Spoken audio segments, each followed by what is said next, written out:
Assalomu alaykum azizlar, hurmatli obunachilar. Sog' salomatmisizlar?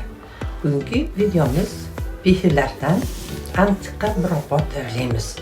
Bilamizki, behi, ayva murabbosi juda mazali, shifobaxsh hisoblanadi.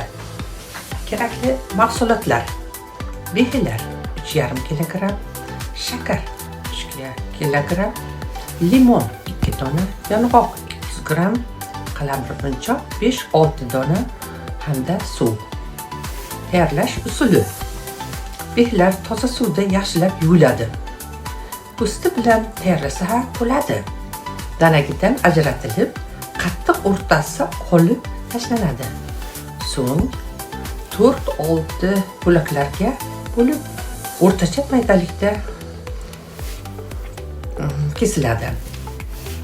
Behilar bo'laklarini idishga solib, ustiga botar-botmas suv qo'shiladi va gaz plitasiga qo'yib, qizish, sariq rangga kirguncha qaynatiladi.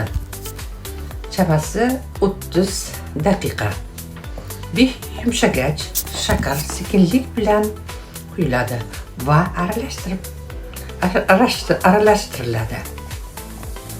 Shakar to'la erigach, limon, qalamqirg'inchoq solinadi. Qalamqirg'inchoq maydalanadi. O'rtacha olovda qaynash davom etadi.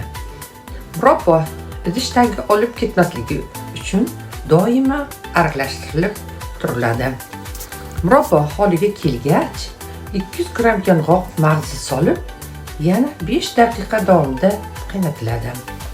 Murabbomiz qip-qizil,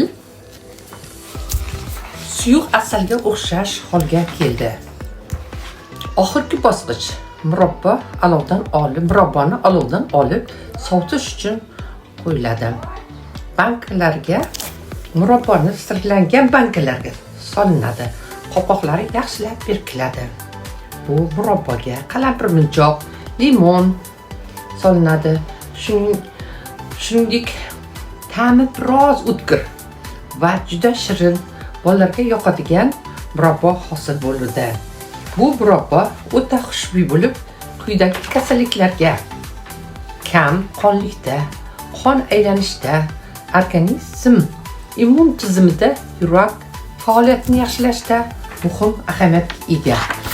Azizlar, videomiz yoqqan bo'lsa, like bosib, kanalimizga obuna bo'ling va izohlarda fikrlaringizni qoldiring. Bu biz uchun juda qadrli hisoblanadi.